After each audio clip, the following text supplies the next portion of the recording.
หิวข้าวจังเธอหิวข้าวไหมหิวข้าวจังเธอหิวข้าวไหมไปกินแฮมเบอร์เกอร์กันไหม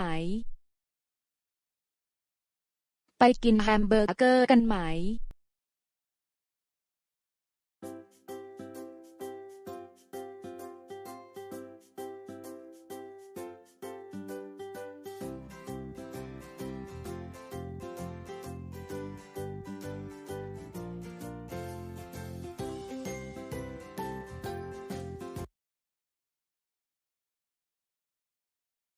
ขอแฮมเบอร์เกอร์หมู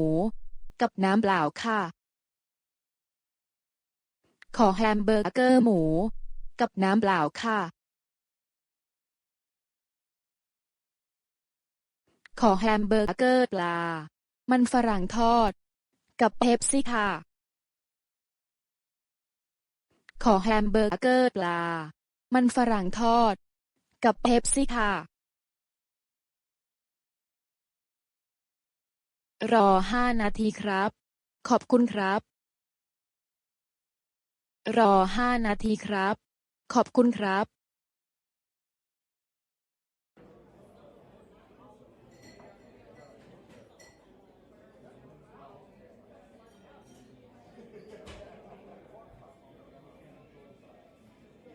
ขอซีซ่าสลัดค่ะขอซีซ่าสลัดค่ะผมขอสเต็กปลาครับและซุปเห็ด2 ที่ผมขอสเต็กปลาครับและซุปเห็ด2 ที่ฉันขอน้ำแร่เพิ่มด้วยค่ะฉันขอน้ำแร่เพิ่มด้วยค่ะ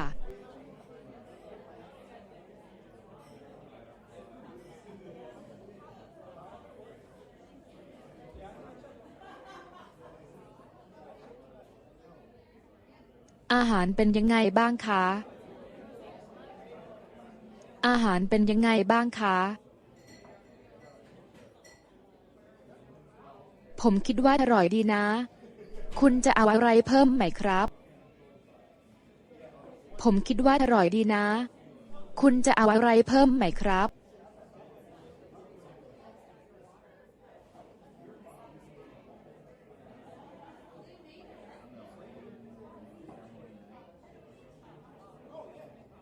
รับไวน์เพิ่มไหมครับชาโต้ดีแกม1787รับไวน์เพิ่มไหมครับชาโต้ดีแกม1787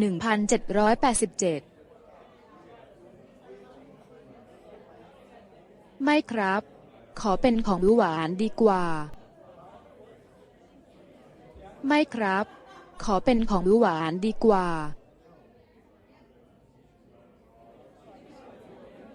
ขอช็อกโกแลตเค้กค่ะขอช็อกโกแลตเค้กค่ะ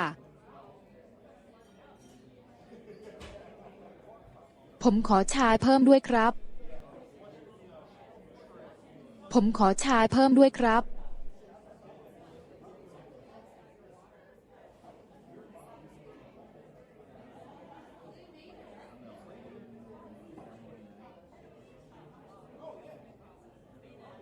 รับอะไรเพิ่มไหมครับรับอะไรเพิ่มไหมครับขอบินด้วยครับขอบินด้วยครับ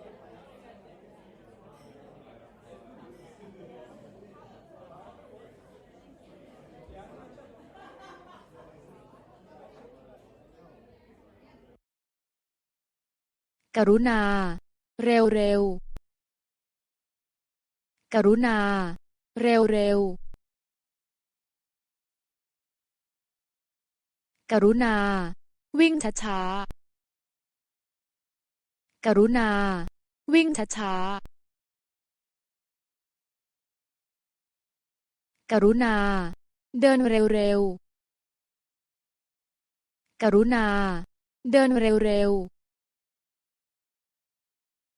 ๆกรุณาพูดดังๆกรุณา พูดดังๆทำง่ายๆทำง่ายๆอาหารดีๆอาหารดีๆมองหาคนผมยาว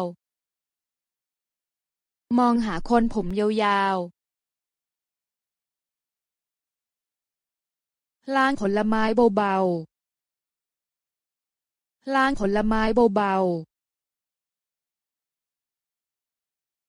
ๆฉันชอบกระเป๋าใบเล็ก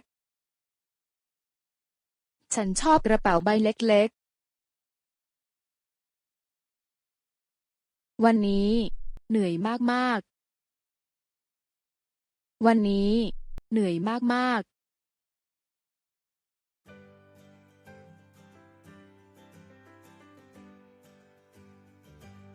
ยินดีต้อนรับค่ะยินดีต้อนรับค่ะ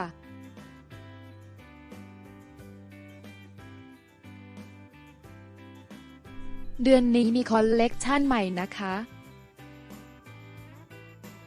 เดือนนี้มีคอลเลกชันใหม่นะคะ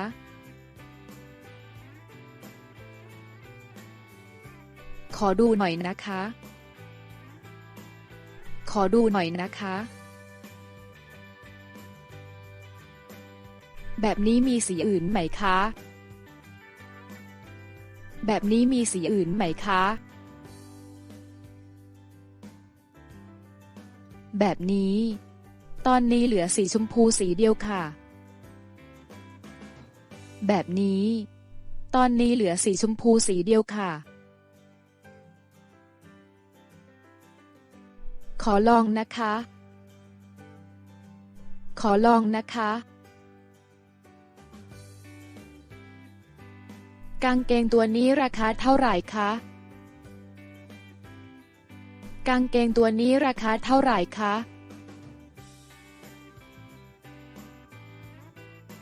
กางเกงตัวนี้ราคา600 บาทค่ะ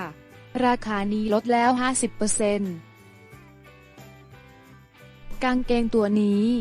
ราคา600 บาทค่ะราคานี้ลดแล้ว 50%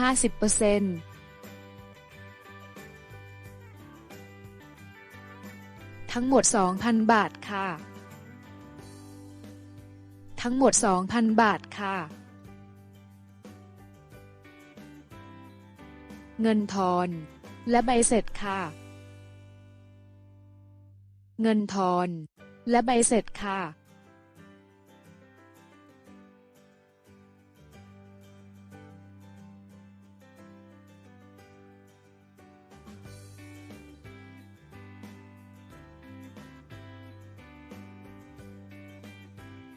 ลองได้นะคะมีทุกไซส์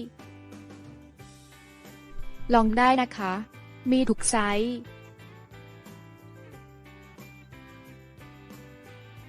ผมขอลองรองเท้าคู่นี้นะครับมีเบอร์10 ครึ่งไหมครับผมขอลองรองเท้าคู่นี้นะครับ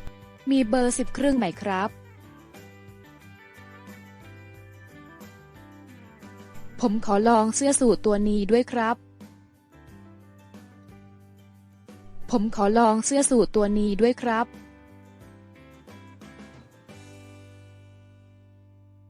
เชิญค่ะห้องลองอยู่ทางด้านหลังค่ะเชิญค่ะห้องลองอยู่ทางด้านหลังค่ะขอบคุณค่ะ